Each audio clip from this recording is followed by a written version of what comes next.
Welcome to the Blackburn End Podcast. It feels like a whole new world. Last week we spoke about the transfer window and where all the new pieces will fit in, and this week we've got a sight of them. How did they get on? Well, let's find out. The new boys are introduced as Rovers go away to Watford and take all 3 points. It's the Murray helicopter that takes off first with the winning goal.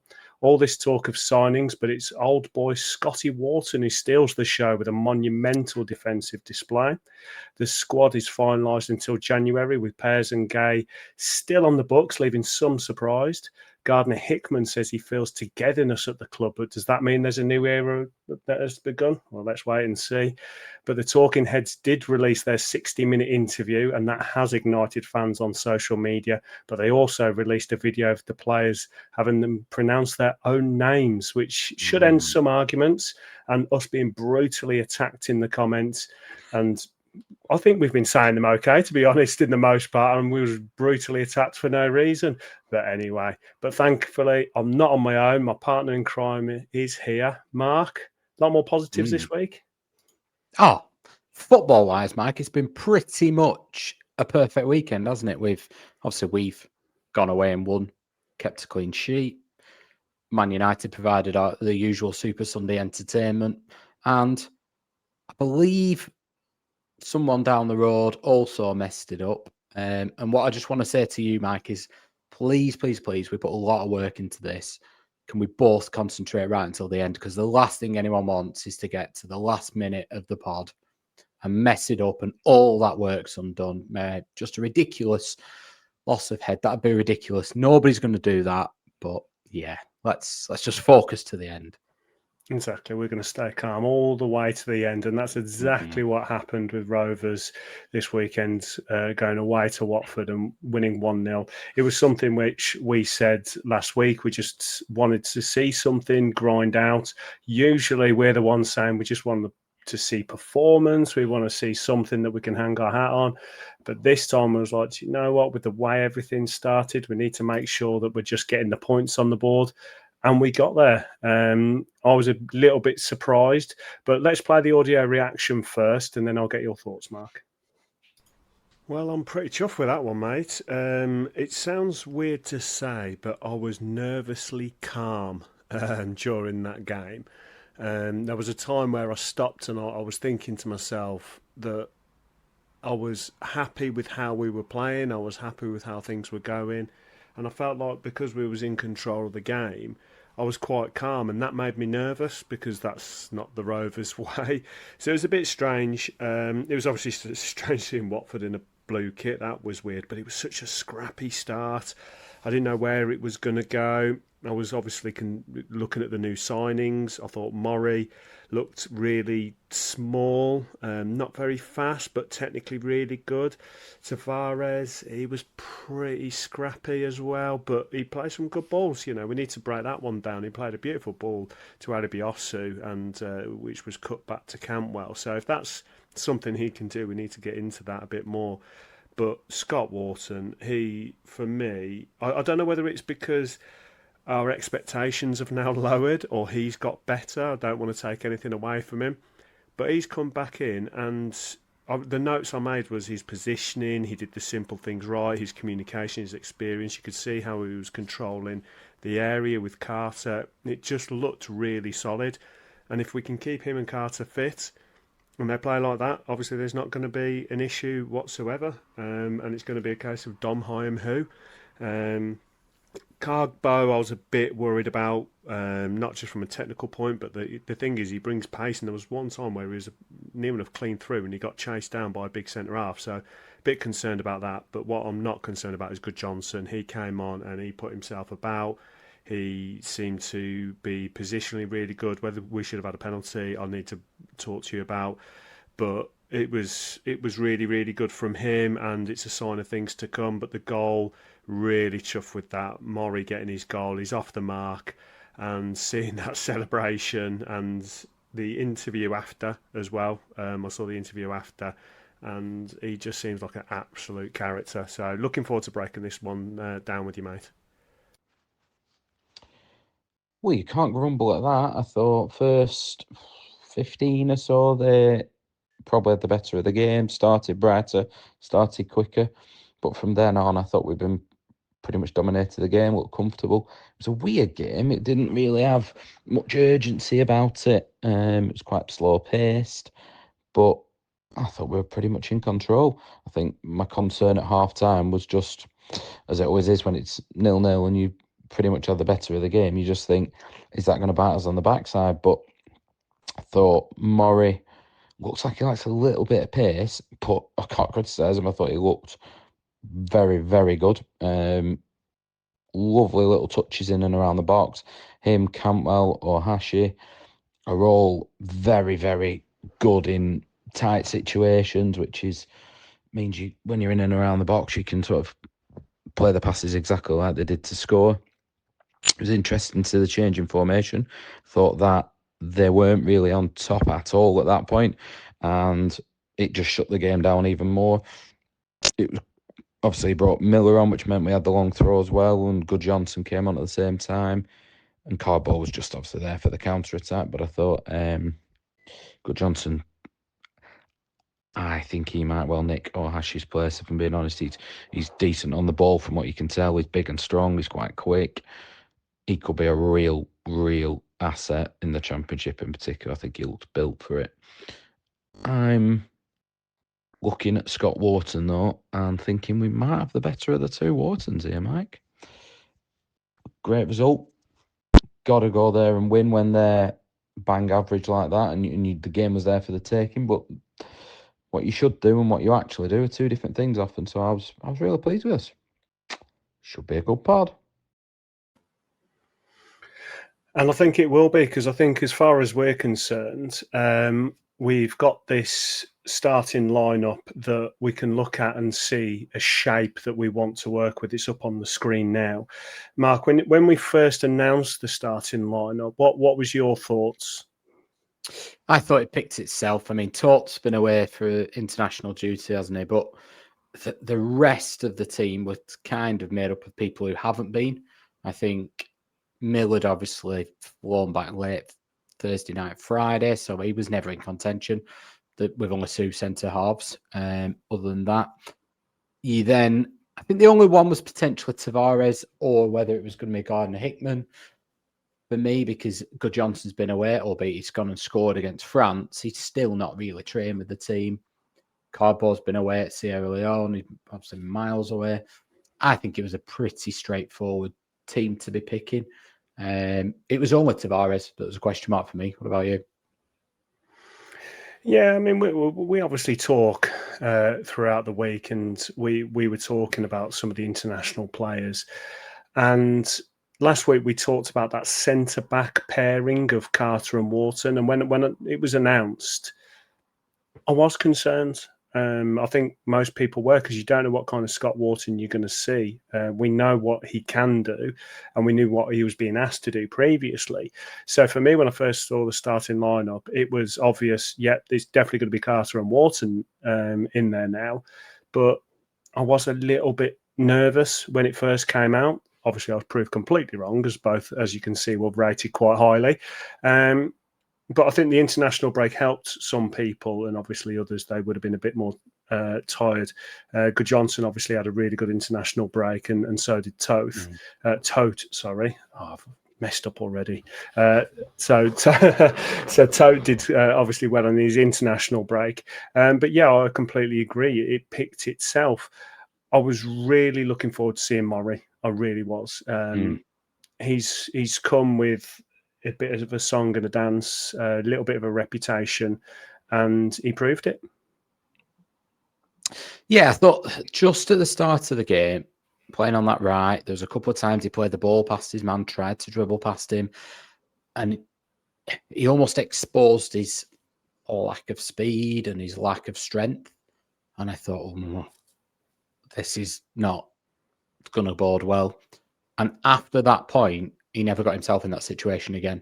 He got himself more central. He was playing more intricate passes. He was buzzing around wherever he wanted to some extent. And he's a clever player. You can tell that. He knows where to be. He finds the space. And I thought the intricacy of it and timing and weighting of his passing, combined with Cantwell's and Ohashi's, to be fair, was a really good link up. So if teams are going to sit deep on us, I think he could be the perfect man just to unlock them. He was really exciting, wasn't he? Obviously, then he had the effort on goal that just came from nowhere. Keeper was just rooted to the spot. And as the game wore on, he just got better and better for me. Yeah, when I was watching the game, you could tell he had those qualities, and I think that's the one thing that I noticed with him, with Murray, was he had these qualities to actually make his movement. I was a little bit worried when I saw his size, because you don't really see it until they play.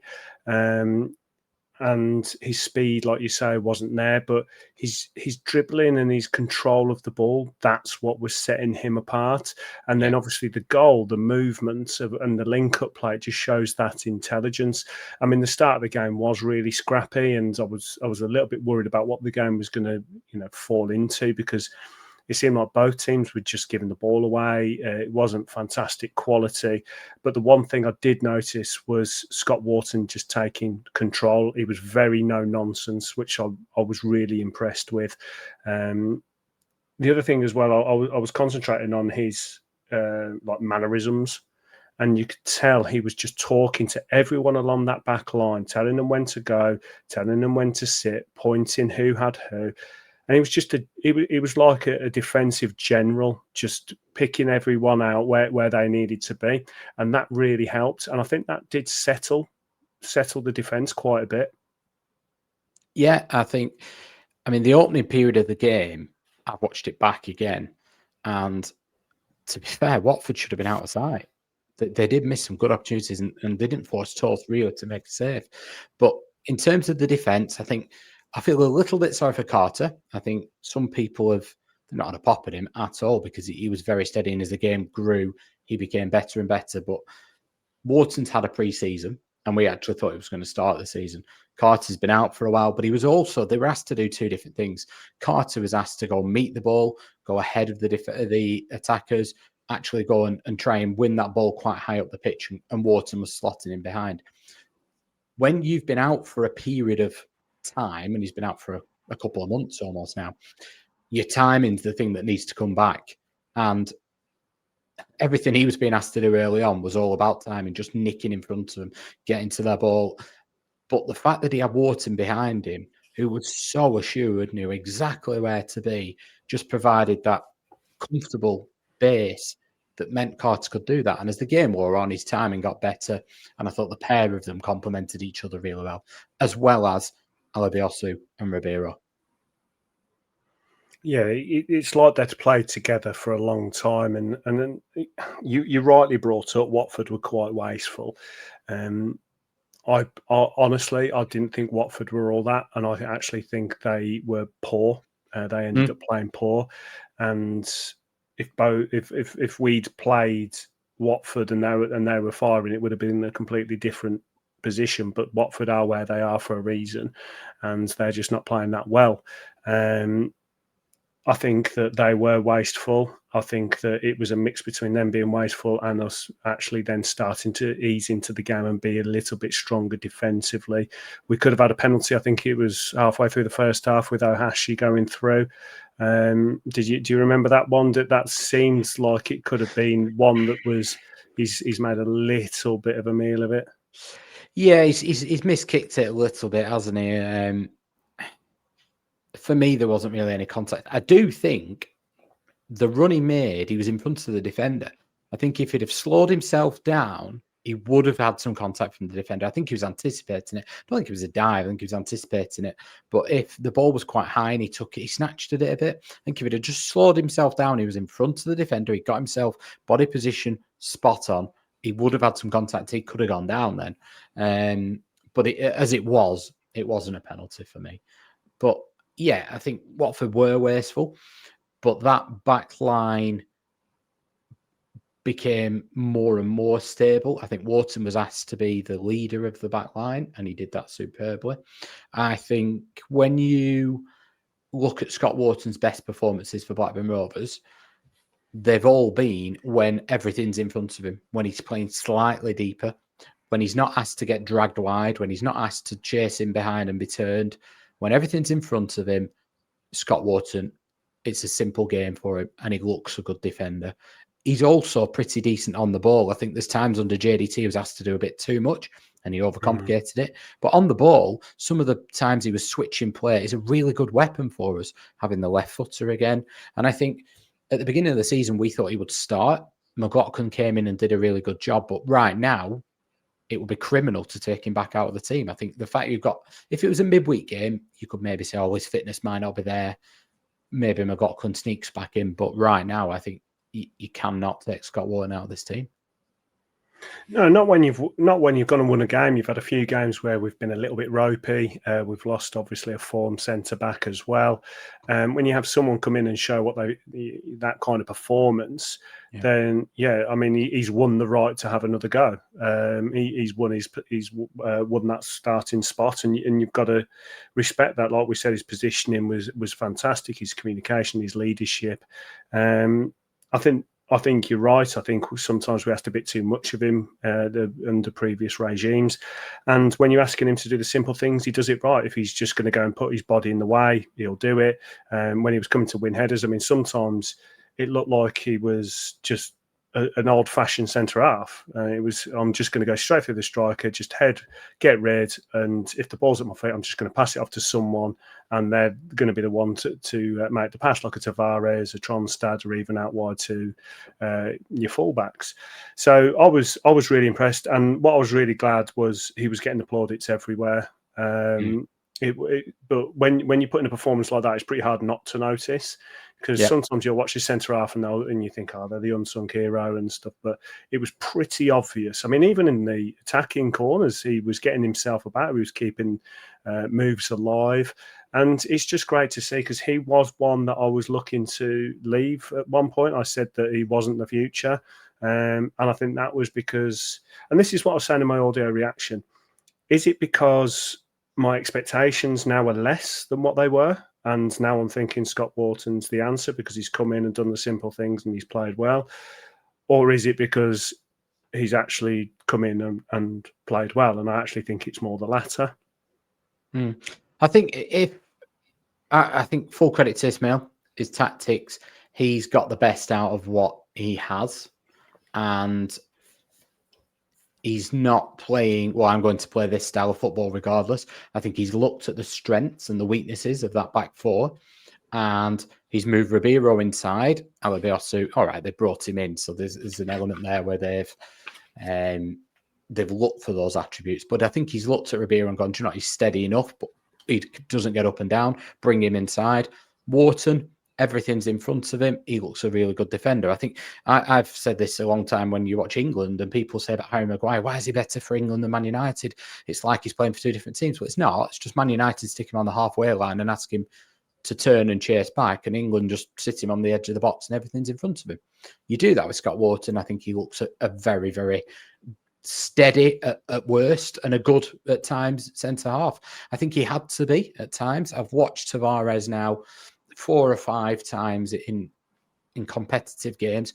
I've seen enough to tell me he's going to be a decent player for us. I think he's got the range of passing, the vision, the weight of pass to be somebody who moving forward, I think will be a good player for us. I just think right now he's struggling a little bit. I think positionally, he lets people run off him. He gets caught in front of the ball. I felt sorry for Tronstad. He was stuck on his own a little bit in the middle. And Wharton and Carter, it was a good job they were on for him, because that's where Watford were overwhelming us initially. As the game grew on, though, Tronstad got hold of him. You could see Wharton speaking to him, and they sat him a bit more central. And he didn't have to do that much, but that nullified that threat a bit more. They just got hold of him. I hope he learns that quickly enough. If not, then it's going to have to be Gardner Hickman in there for now for me, or somebody else. But I've seen enough to know that I think he will do it later on.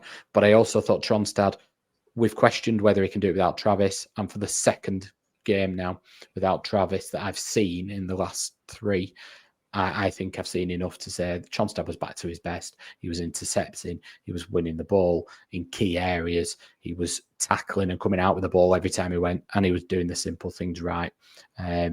massive performance from him, particularly in the light of revelations that apparently he's going to be moving on in this one.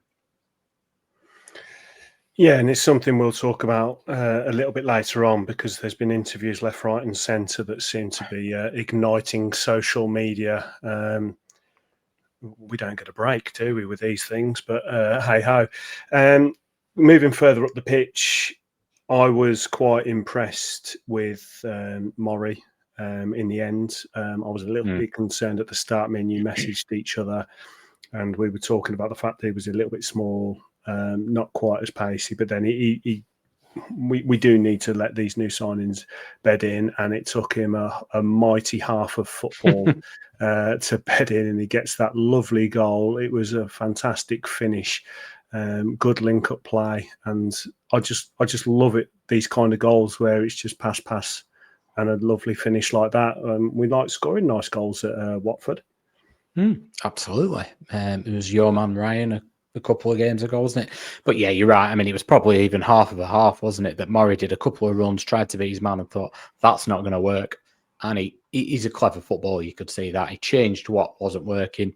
He brought himself inside at times. He did bring himself outside, but he was dictating play as much as Campbell was. I think Campbell was at the centre of everything good, but Murray was somebody he trusted with the ball. It was somebody that came into feet, and the link-up play between him, Ohashi, and Cantwell, there was 3 or 4 occasions where it nearly came off. And Cantwell, as I talked about a number of times, played the pass before the pass. Ohashi, good little deft flick. All right, got the deflection, but Morrid made the run. Ohashi knew where the run was going. Great weighting of the pass. And the keeper made his mind up for him. To me, you'll probably have a better opinion of that. But he still had to do it, and I thought it was a really, really good finish. I think he's a very exciting signing. We said he was somebody who's coming in at 28, needed to hit the ground running, and I've seen more than enough to say, do you know what? He should be starting pretty much every week if he carries on like that. Yeah, and we know it's only one game, and we might be getting a bit overexcited about some players, but when you see certain things out of certain players, you can just tell they are going to offer something. Good Johnson, when he came on, you could just tell that he's going to offer something. His attitude, his movement, his strength. Again, positioning. I mean, could he have had a penalty as well? There was a lot from him that we could see. And when you're looking at the Morris, you're looking at the Good Johnsons. You just know that they're going to do something for us. When Good Johnson came on and he put in that performance, I think we both talked about the fact that this could be Ohashi's time to maybe step aside for Good Johnson. Before we get on to that, if Good Johnson does get that number 9 role, that one at the top of the tree, where is Ohashi sitting then? I know you've talked about dropping Ohashi in the 10. I mean, if Campbell was injured, it's a different story, maybe. But I actually think you might get Murray playing in there, and maybe Hedges on the right, Carbo on the left. I like Ohashi. I think he works real hard. There was a point where he turned his defender and won a free kick on the halfway line. But I never really feel like he's going to score, even when he was through in the first half when he was in front of the defender. He's snatching at it a little bit. He does give you something. He does give you a focal point. He can hold the ball up. He links the play. I just don't see enough goal threat from him. And I look at Good Johnson and I need him to provide that goal threat. Otherwise, I worry about goals. And what I saw in him in that 20 minutes was more than enough to say, do you know what? I'm quietly excited about him. It was his attitude for me. He seemed like he was willing to put his body on the line. He had a great international break as well, which was great to see. So he's coming into this game on the back of that. He comes off the bench, but he puts himself about. He's strong. He seems to have a sharpness about him. And I love Ohashi, but I just feel like he's not necessarily what Ismaël would really be looking for in that striker position. And Good Johnson looks like he could be that full package. We've said that when you're Blackburn Rovers and you haven't got a massive budget, you're not going to tick every single box of what you need out of a striker. But it looks like he could have a lot of those elements, and that's what I'm looking forward to seeing. I can't wait to see him again. I think Ohashi's niche. He does a job for the team, but I think to get the best out of him, you've got to play him within the width of the box, him on the shoulder, and that's not how we're playing right now. I saw Johnson, and in the 20-minute spell, I saw everything I needed to see. What we now need to see is him put that together for a longer period. I think I saw him dropping in. I saw him with some deft touches. I saw him with some clever football, some vision. I saw him looking like an absolute unit and just telling him to get out of the way. This is my ball. He was confident in himself. But the one thing that I really loved was there was a point where, and it was inconspicuous really, we went down the right-hand side and there was a ball cut back to him. And there was 4 or 5 defenders between him and the goal. And there was really no way he was going to score. But his instinct was, first time, bang, I'm going to have an effort. It hit someone's backside and out it came. But if you do that and you've got that single-minded and that desire to score a goal, that's when it hits someone's backside and flies in. It drops to somebody else. He's just got that absolute desire to score a goal. And it's not a criticism of Yuki Ohashi. It really isn't. He's a different type of player. But in that moment, he would have gone, I think he would have been clever enough to think the odds are this isn't going in. So I'm going to play percentages and look to lay somebody in. But I think as a striker, you don't do that. You've got to have those efforts, and that's when it does ricochet and it bumbles in or it wrong foots the keeper, and that's how they happen. They don't happen by accident. And Good Johnson showed me a little bit of everything. I can't wait to see him again. I just thought, I've seen 20 minutes here and you've shown me a little bit of everything. What I need to see now is everything put together for a longer period of time. There's always the chance that he rumbles on, he doesn't score and he loses a bit of confidence. But right now, he looks a confident boy as well. He was strolling around the pitch going, that's my ball, get out the way. And so he should. He scored against France. He'd scored another. I don't know if anyone's seen it. Canate threw himself to the floor because he just wasn't strong enough, was he? Good Johnson done that and he'd scored another. And you're absolutely right. I think we've talked about you probably have to compromise on one element of a player. And we will go on to the Talking Heads video, but there was a bit in it where they talked about Good Johnson, and they seemed to be saying they kind of drew up a list of what their attributes were. And he was one of the ones, obviously, if you draw up the attributes of everything we want, Erling Haaland's at the top of that list. And then you kind of go, oh, yeah, it's probably a bit out of our reach. It sounded like they thought Good Johnson was out of their reach. And the way they were talking about, I think they'd said something along the lines of, we couldn't believe he became available and at that price. And it felt like that when you saw him. Now, we've seen 20 minutes. That's not enough of a sample size to see that make a full judgment. But on the 20 minutes I've seen a little bit of every attribute that I want to see. And that's just enough to make me so excited. I can't wait to see him again. No, I completely agree. And, we're allowed to get excited with fans. And sometimes you get little glimpses and you get a little taster and you get excited. And he's definitely someone that I think you've just got that player in him that you can see that he's got that arrogance about him and that confidence that can break. Whereas when we look at your Sam Gallagher's that looked like he was going to burst into tears at any point and didn't put his body on the line straight away in the first 20 minutes, we've seen Good Johnson throwing himself about. Was that harsh? I don't know. But, you've got a player there that looks like he's built for the EFL. Well, I think he's actually built for beyond that. I mean, you're not an Iceland international, He's got something about him. A player that really frustrated me is someone that I actually thought would have a good season was Cargbo. When he came on, as you can see by the ratings, he only got a 5.9 when he came on. So he did just enough to bring his rating down of the default 6 that it gives you. What worried me about him was there was a couple of times he had the chance to sprint and he was basically clean through and he got chased down. Now, the one thing that he seemed to bring was pace. And for some reason, he couldn't get his legs going, even doing his funny little stutter step. I saw social media, and social media seems to be getting on his back recently. I still think there is a place for him, and I still think he's a very raw talent. He's one of these risky signings which didn't cost us a hell of a lot, but we just need to make sure that we're giving him the opportunity to play. When you come on in the 70th minute, you've got enough time to have a run at a defender and show something. He didn't quite do it this game. What do you think was going wrong there? Yeah, I know what he's saying. I think people have been a little bit harsh on him recently. I thought, firstly, I'd say I think Ismaël made a good call. I was very interested when he went 5 at the back that Hedges went to left wing back. But the game, we didn't see, it wasn't like we dropped deeper. It just showed it up a bit more. It felt very Eustace-esque, this performance, like you talked about in your reaction, where the game, nothing really, we felt that comfortable that it made us a bit uncomfortable because we're not used to it. And we'd started to get used to that under Eustace, and I felt the same again. But in terms of Cardboard, I think he's brought Good Johnson on, hasn't he?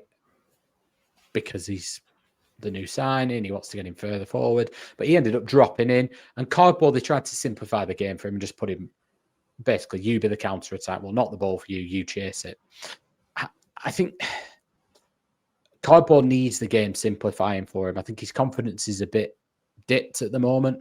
And I've said it a few times now, but for me, the only place you can actually play him is that left wing. Have him cutting in, running diagonal towards the penalty spot, and you just play the ball. And he'll be offside a few times, and he'll get through a couple of times.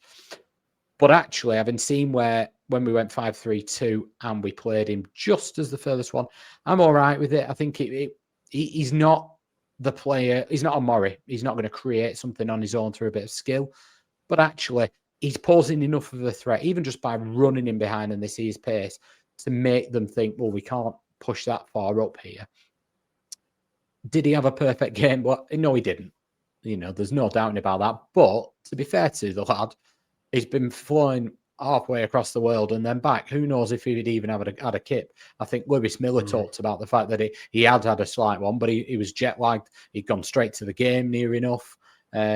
So, I mean, he'd come back to the training centre, hadn't he, on Friday, I think, Miller. I presume Cardboard's probably done the same.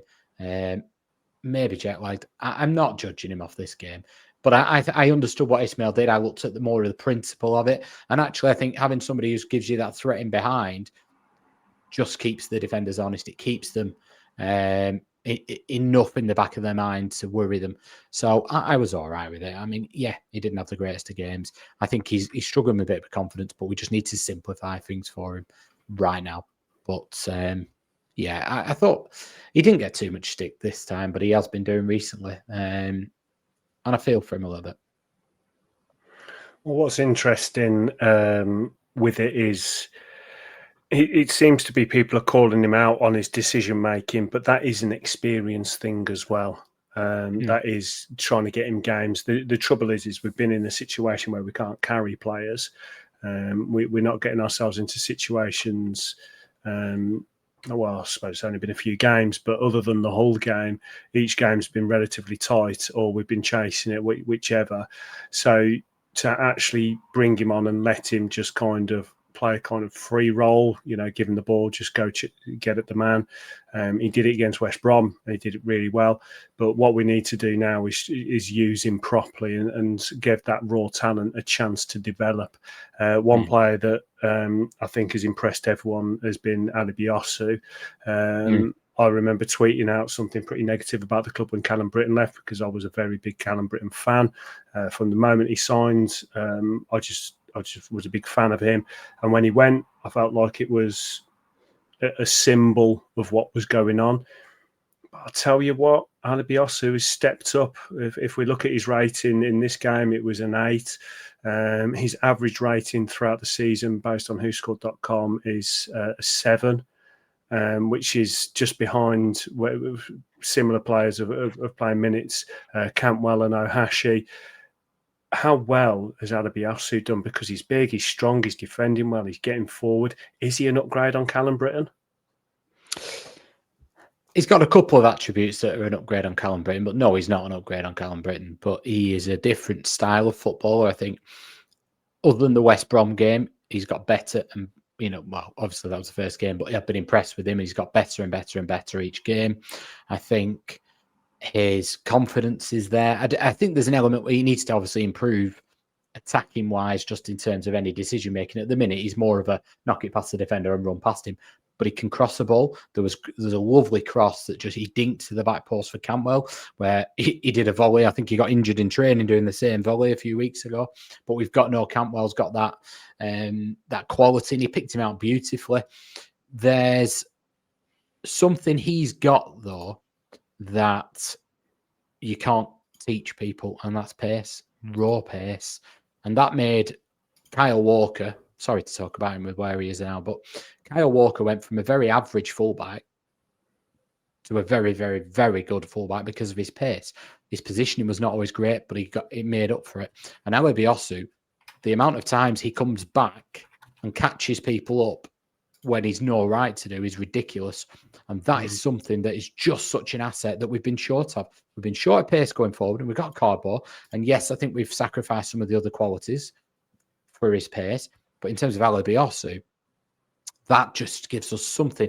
And with Carter as well, gives us something there that we've not had for a long time. And the amount of times he rescues the situation by doing that, again, I think he's looking like a really, really good signing. And I think we can't judge all the signings until probably the end of the season next season. We will do, because that's what we do as fans. But right now, Alebiosu is as good a replacement for Callum Britton as I could have imagined us getting. No, I agree. And he's getting rave reviews around social media from fans. He's getting rave reviews in the media that do follow Blackburn. So it does look like he could be the signing that we were looking for to replace him. And we were talking about, was he someone just coming in to challenge Callum Britton? And then when Callum Britton goes, is he just going to be keeping the place until someone else comes in? Then obviously Lewis Miller comes in. We're now saying, okay, Lewis Miller could be the starter. It's a real interesting one. And I do think that we do need to review this in a few weeks' time about all the new signings, because it is interesting how some of them have been performing and how people are getting quite excited about them. But we'll get to that. So before I ask you the 3 words, your favourite 3 words reactions that we had on social media, is there any other players that really stuck out to you? We've mentioned Wharton, we've mentioned Alebiosu. Anyone else? I mean, it's almost becoming par for the course now, but I thought Todd Cantwell just looked a cut above again. He's looking right now every single week like the player that we hoped he would be. I don't know if that's a captaincy. I don't know if it's a pre-season, but what I'm really pleased about is people are appreciating his work rate. I stuck up for him a lot last year because even when he wasn't performing amazingly, people were calling him lazy, and he's not lazy. He's not the quickest in the world. So when he's pressing, he doesn't always get there, and people were having a pop at him, particularly at home games. I noticed it more. But he's not lazy. He absolutely gives 100%. It's not natural. One of his, he's not Alebiosu. He's not a physical specimen who's going to fly across the pitch and get there all the time. But he's just such a clever footballer. He's at the centre of everything good we do. Well, that's the thing. People equate effort as someone that puts in the crunching tackles or is just pace and energy all the time. And that's not his game. His game is to try and take control of the ball and be creative. Interestingly, he's actually our highest rated player on whoscored.com. By quite a way, actually. He's a 7.5 over 7.1, 7.1, 7.0, and then down into the 6s. So he is doing quite well. He's got a couple of goals. So I do want to see a little bit more added to his game, just because he's got that talent, and I think that's why we are where we are with him. It's not like we're saying he's not doing enough. It's just we know how much he can do. There was someone saying to me that they thought he'd found his level. This is his level. I still don't buy it. I think his level is above the championship. I just think he needed something to click, and maybe it's clicking now. He's coming into his prime now in his later 20s, so he should be using us as a stepping stone, if he's being honest with himself. But maybe he's happy. We've seen all these interviews with David Bentley, and he's just said, "Look, I was just I could have been better, but I was just happy doing what I did. Maybe he's happy now. But no, I was really chuffed with the results. I was happy with the performance. There was no real individual player that frustrated me a hell of a lot other than Tavares. But like we said, there's going to be something there with him. It just needs to click, and maybe he needs that little bit longer. But was there any 3-word reviews before we move on that was particularly fun? Lovely and positive. I thought Tony Preston, I think he's been a little bit tongue-in-cheek, Mike, because of our the name of our pods a couple of weeks ago when we were playing to the crowd because people were saying, oh, we played amazing and we're going to do whatever, and then we're going to get relegated, just as fans do. Tony's put press promotion back on. But I think my favourite, Mr. Boyce, long-time listener, big fan of pod, the Wiltshire Maldini. Well, he definitely is, isn't he? He definitely is. He's done well as our man Scott, and we move into a game against Ipswich now, which is they've got a week. It's weird not talking about midweek games at the moment. So they have got another week to prepare. Ipswich haven't necessarily started as strong as they would have liked. They're on the same amount of points as us. They're only a couple of spots above. Their goal difference is obviously pretty decent, mainly because of the result they've just had against Sheffield United, who brought in Chris Wilder for the 15th time. Going into this game, are you looking for stability in the starting lineup, or do you think it's time really to get in your good Johnsons and unleash the beast? I want to see him. I'm going to be honest. I don't know if he will. I could see it being the same starting 11 and maybe bringing him on as a different kind of threat. I mean, Ipswich have 2 games away from home, drawn 1, lost 1, scored 1 goal. They would have had a -1 goal difference they did going into the weekend, and then they met Sheffield United, who are the whipping boys right now. They've got Sammie Szmodics on the bench. They've got Jack Clark on the bench. They're full of quality, albeit they have got George Hurst. He's going to score now, isn't he? All done. But yeah, I think almost don't worry about them in some senses. We can't control what they're going to do. And I think the way that we are set up gives us a real solid base. I think the only one I would be tempted to do is play Gardner-Hickman instead of Tavares. I just think if we give Ipswich the chances that Watford had in that first 15 minutes, it could be 3-0 and then it's a different game. So I would be tempted to do that, albeit Gardner-Hickman apparently is coming as backup for right back, hasn't he? So the talking head said, but he came on at defensive midfield. I possibly would do that one. And then I would like to see Good Johnson, but I understand if he keeps the rest the same.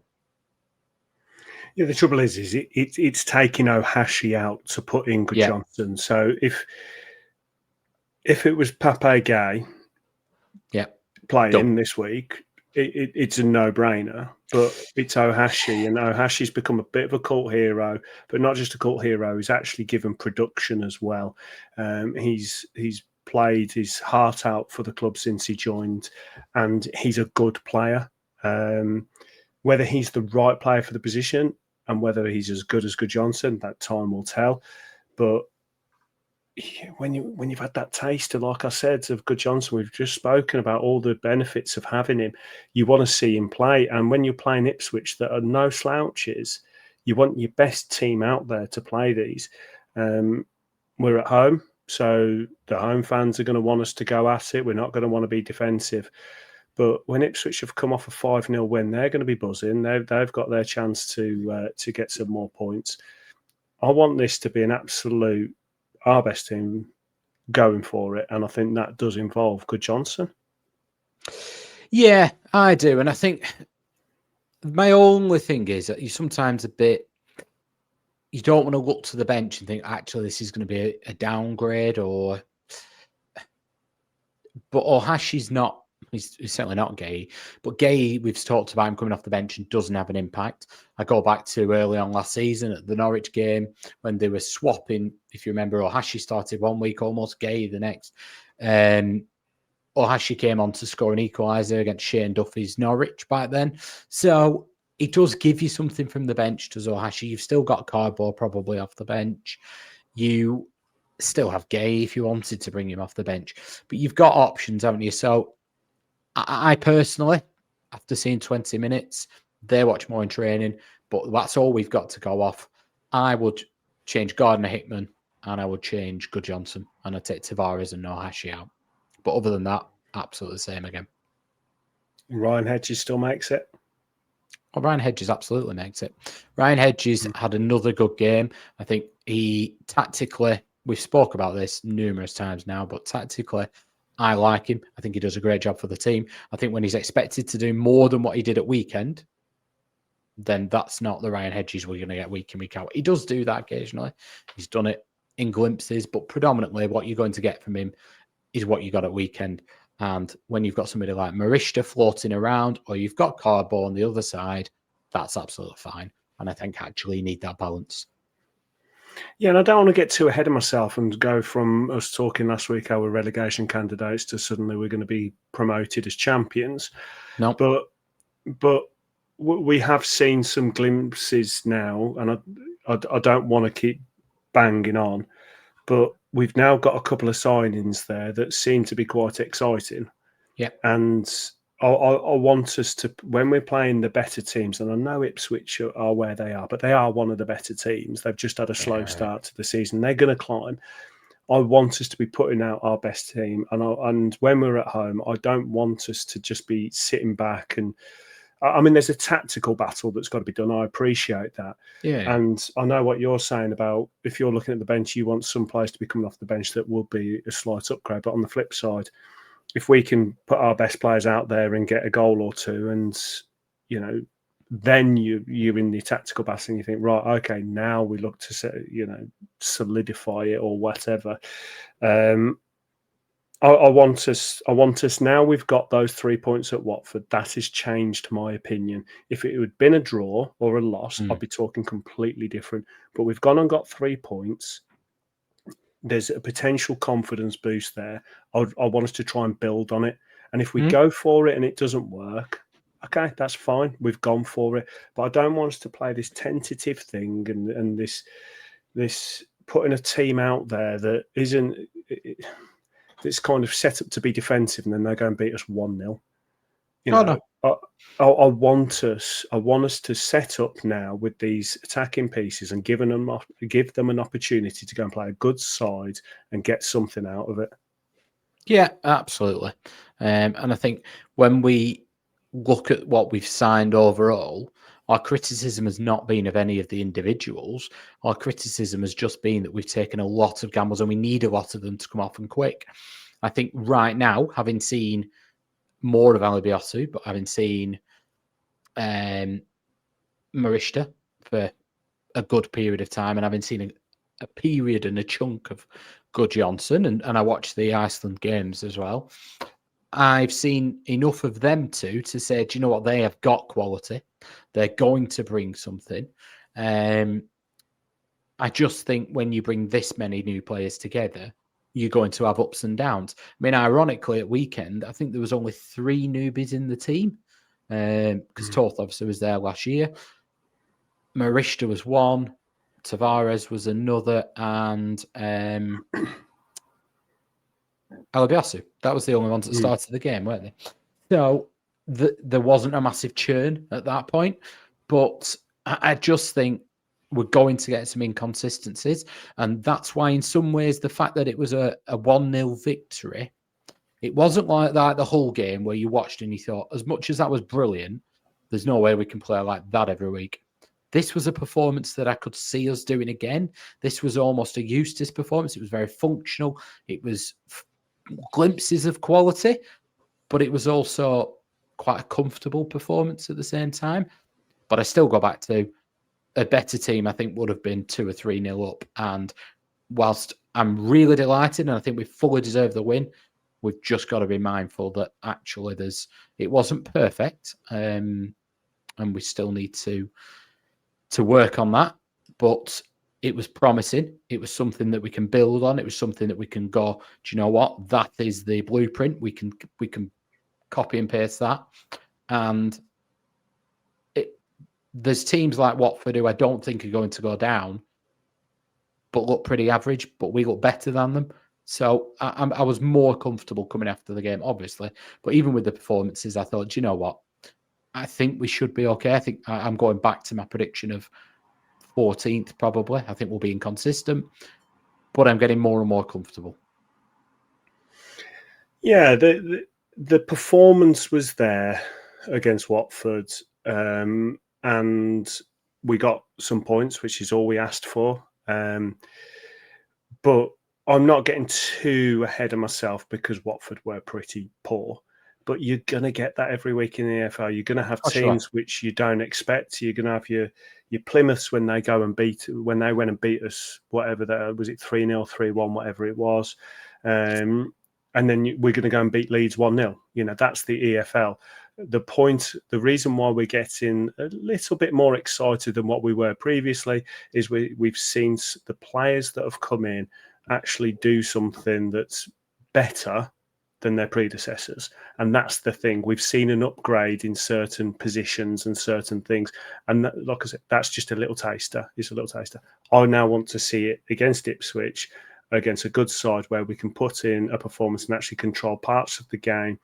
I don't want to be too down and say, well, Ipswich are really good. They built themselves to go up into the Prem, come back down and go back again, because that's how they seem to have done their signings and done their transfer works.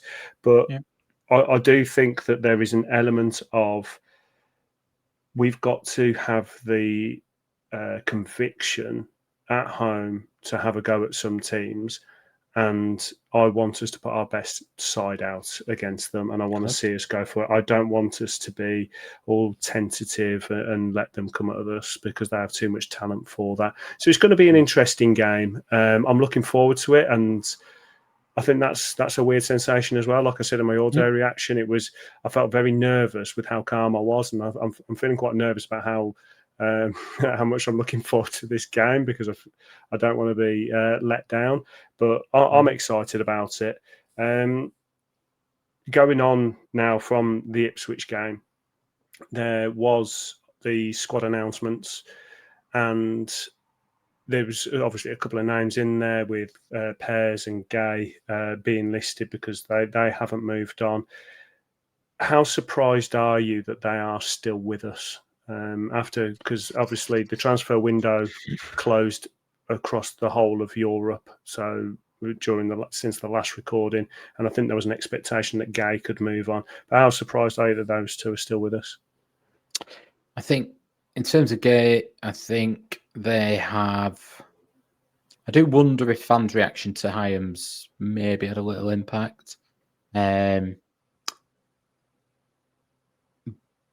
I stand by the fact that I don't think it would have been the wrong thing to move him on. I think it was just the timing. I think they should have done it earlier on in the window. In terms of Ainsley Pears, I think actually the club have played it spot on. We've said for 12 months, 2 years, he's not good enough, in our opinion, to be the number one. I've seen enough of Toth at the end of last season said, you know what, he's no worse. I hope if he carries the form on, he's better. I've seen enough of him now to say he is better. He's steadier. So the fact they froze him out and probably you would presume therefore tried to offload him was the right move. But then when you haven't offloaded him, there's absolutely no point cutting your nose off to spite your face. Put him on the bench, because if something happened to Toth and he's out for the season, I don't want one of the youngsters to have to come in and perform. I'd rather Pears that was then that man. So I think actually they played it spot on. Yeah, you've got to doff your cap to them, haven't you? Yeah. I mean, Pape, Make-A-Wish Maktar, whatever you want to call him, he's not shown enough qualities now to be that starter. And I feel sorry for him a little bit. Yeah. Because, and I suppose you shouldn't really feel sorry for a professional footballer. They're earning money. It's their choice to move and to take these risks. he's come in. I don't know what promises were made to him or anything like that, but it's not worked out probably as well as either party would like. But then you've got a new signing coming in that's been going to be well above you in the depth chart. So he's gone down. So I do feel sorry for him for a little bit. And I do worry now about how we're going to use him, just because he seems to be a confidence player, exactly what you've said and other people have said. So if he does get an opportunity, be it in the cup or in the league, I think he's going to be a walking red card. I think he's going to be, if he's not offside, he's getting himself a card, basically. So I do worry about Gay. Pears, we're going to now see his mental strength. Tote has been solid for us. He had a couple of ropey moments, but to go and do what he did on international duty, where that's then being spread around social media, Pears is going to be looking at and thinking, well, how am I supposed to compete with this? I've gone from throwing him in at Wigan and having an up and down career with Rovers to now being behind a player that's doing really well on international duty against Portugal. So it's going to be interesting now if Pears does get an opportunity, how he plays, because we've got some young players there. We talked about them previously, the young goalkeepers. You don't want a young goalkeeper as your backup. It's not something you want. Injuries happen, suspensions happen. So I'm really glad that Pears is on the bench. I personally, if I was playing Football Manager, I'd be selling him and bringing in an older keeper that's probably a little bit more mature and willing to be that second. But Pears has got an opportunity now. He's got an opportunity to sort himself out technically, mentally, take whatever opportunity he gets. And it's only going to be a good thing for us. So Tote's playing well. If for whatever reason Pears comes in, he's got a battle on his hands. So I think you're right. I think the club have played it perfectly. It's a long time ago that he was being linked to Man United. He'd probably still get in Man United's team, but that's a very different story. Exactly. Do you have a loan roundup for us at all? Yeah, there's a little bit of one. So Leo Duru's obviously away at San Diego. They're in the playoffs in the MLS. He wasn't in the squad. Jack Barrett, who played in I think it was with the FL Trophy, played for Tranmere, and they went to a penalty shootout. He saved a couple, I think it was, and then scored the winning penalty. But back into league action at the weekend, he was on the bench at Tranmere. Harley O'Grady Mackens at Oldham, wasn't in the squad. Charlie Olsen, a young centre-half at Oldham, he was on the bench again. And Conor O'Riordan, obviously, he's had plaudits galore. He's played at right back not the weekend just gone, the weekend before. He played back at centre-half alongside Ryan... is it Ryan Edwards? I'm going to check that in 1 second. But yeah, they lost 3-0, but again, was supposed to have done okay. So yeah, and I think in terms of what we need to just reference is we have a new Pape Gay celebration. So Gay is the one who comes at the end of the pitch and celebrates with the fans, and we were all worried about, should he leave, who would replace him? Well, Morishita obviously has given it tachycopter, but then he's done the getting on like this to fans. But forget them two. We have our kit man, Paul Schofield, and he's come out to clarify the situation on social media. So for those who haven't seen it, he's pelted it, and with some speed he's shown, pelted it to the away end, and the away end's gone absolutely up in raptures. He said, I think it was his daughter and her friends were in the away end, so he was just going to technology them before all the players came over.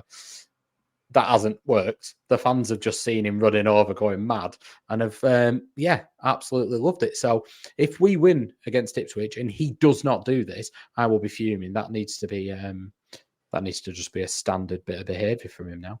I'm just trying to have a look as we speak, and it's Matty Pearson. That's who it is. I knew it was a young centre-half who used to it. Rovers, not young anymore.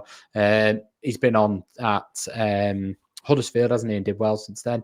But yeah, Matty Pearson, experienced Football League centre-half now, but he's playing alongside him. He's the captain, so he's playing along someone who knows Rovers, knows the area, but actually is a real experienced centre-half as well. At Doncaster is Conor O'Riordan.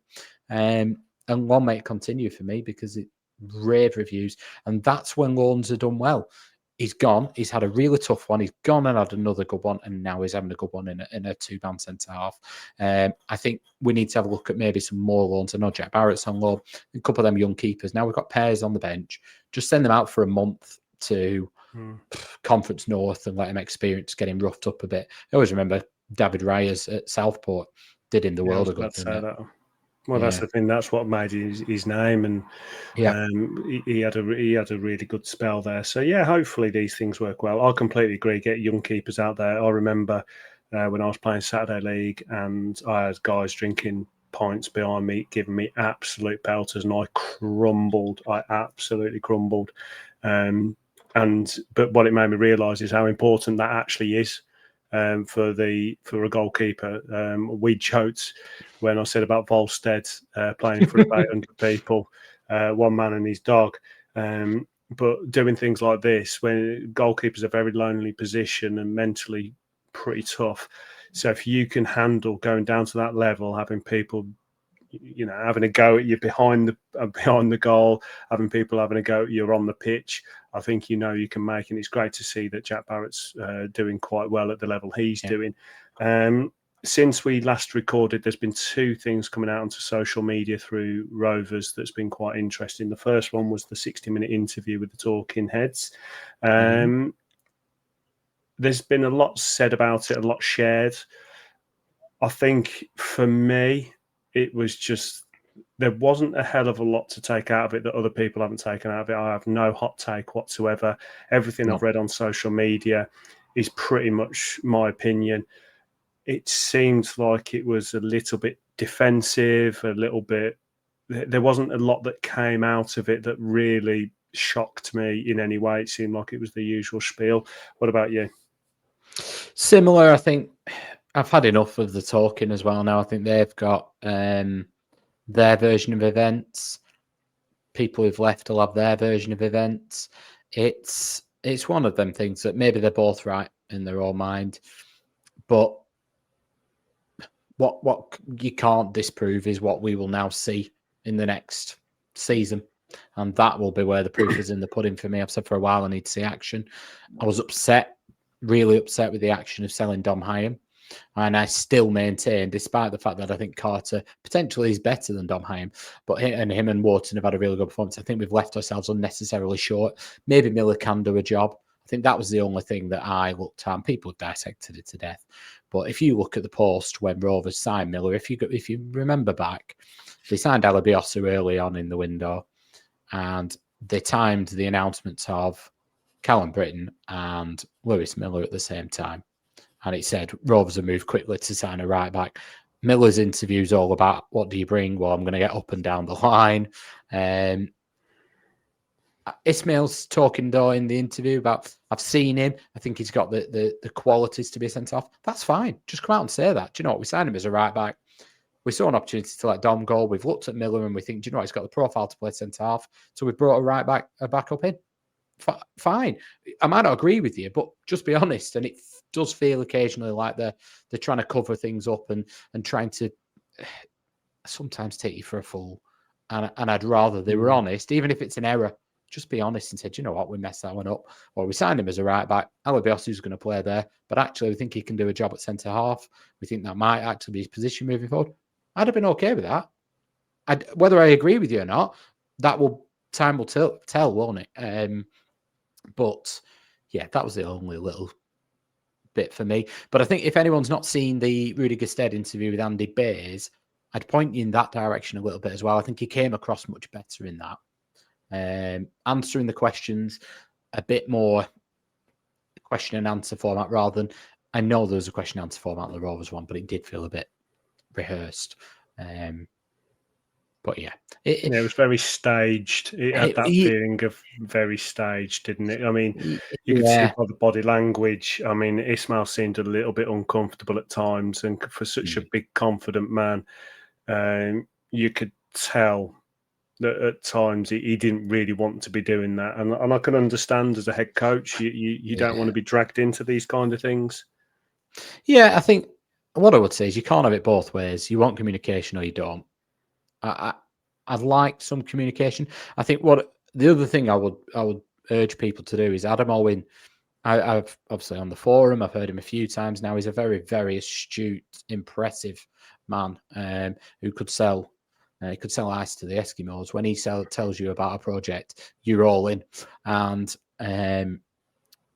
I'd like to see more from him.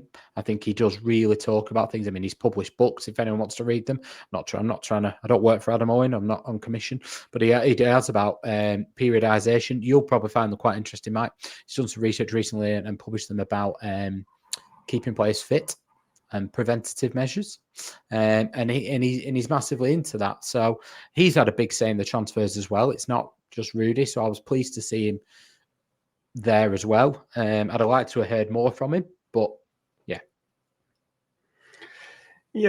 I mean, I reserve the right to be emotionally up and down with the club because I'm a supporter and that's what we do.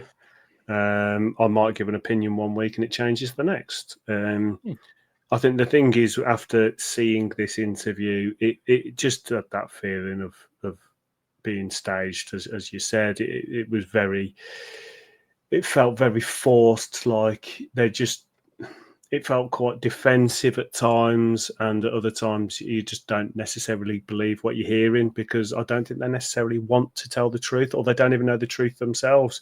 So there's an element of when I'm watching these things, I just take it as a pinch of salt. When it first came out, I wasn't thinking, oh my God, I really want to listen to this. I was just thinking, oh, here we go. And I mean, I think it took me a good 24 hours, I think, to watch the whole thing because it felt like it was a video that was just coming out to, I don't know, just to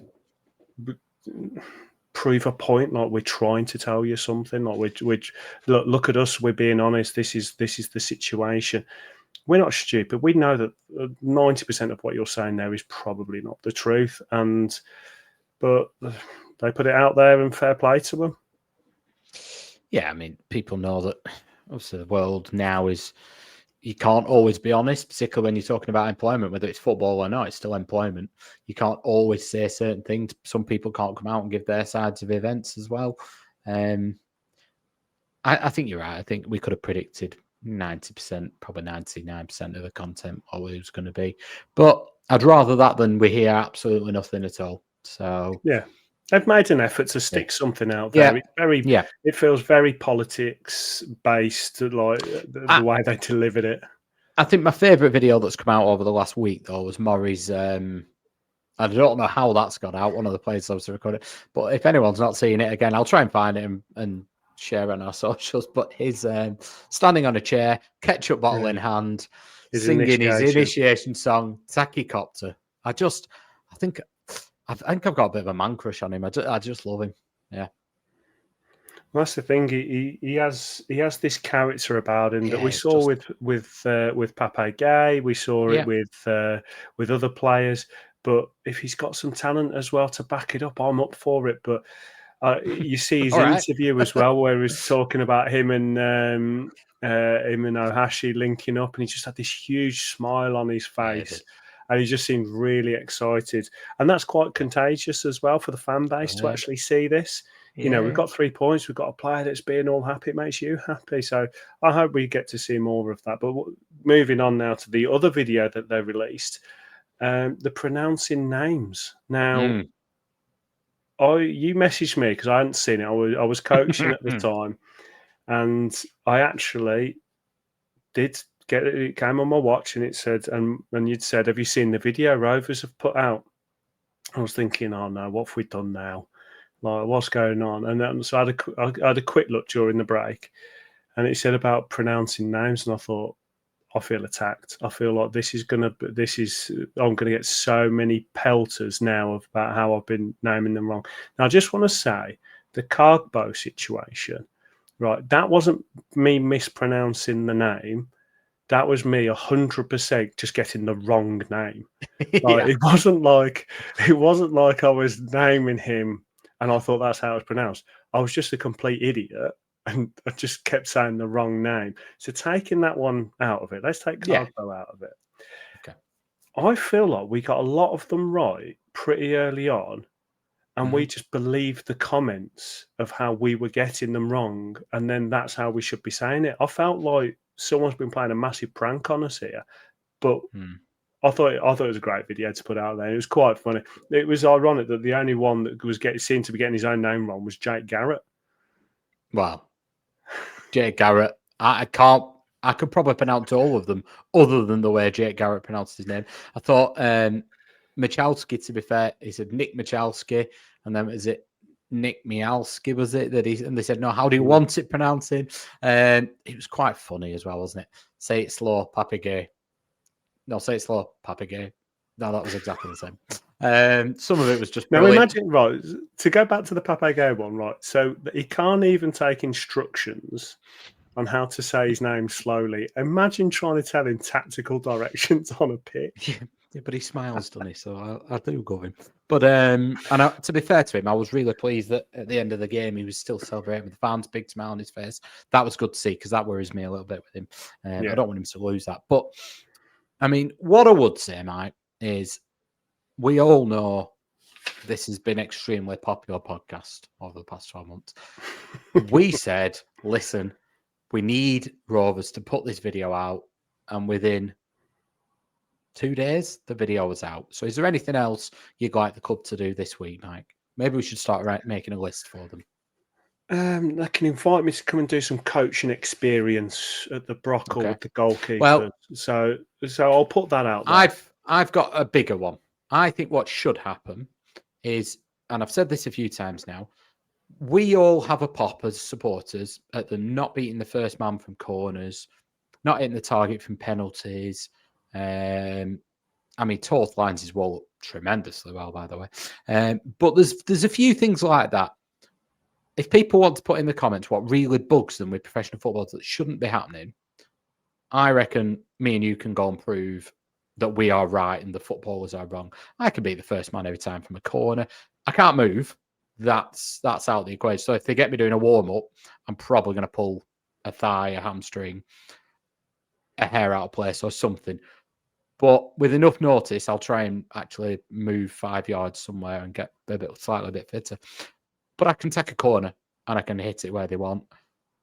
I can probably hit the crossbar from edge of the box. I fancy my chances. Maybe not against Cantwell. But I reckon if they lined 5 players up, I wouldn't be the worst one from a standing thing. What about you in the nets? What is it you could do that you reckon they should be able to do? Oh, God, now you put me on the spot. I don't know, because I'm really old now.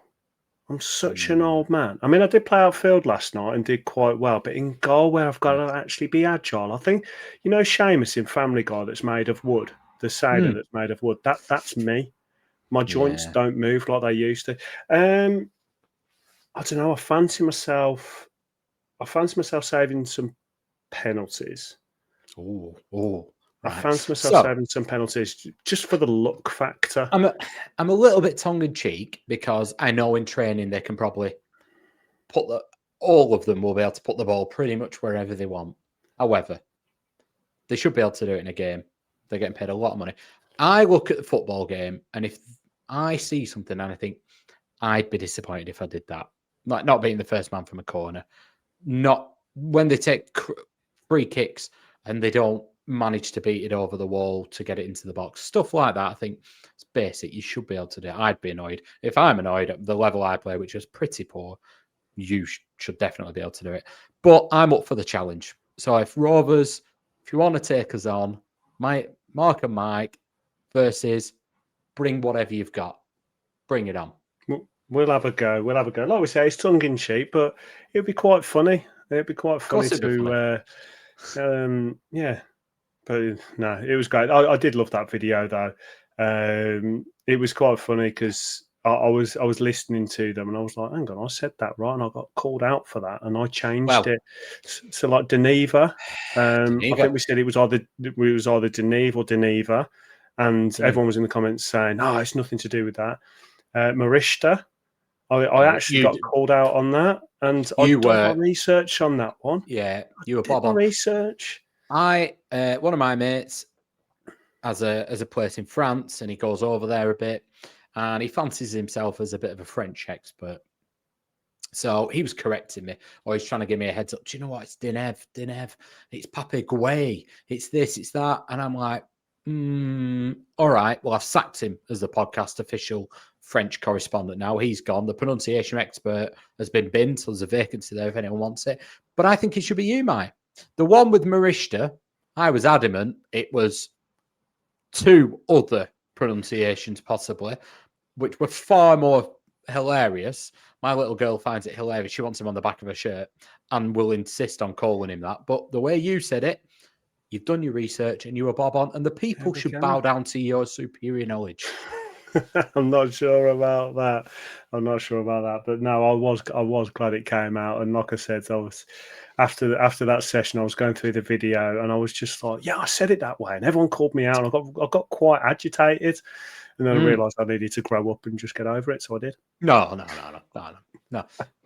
Thick. Exactly. Yeah.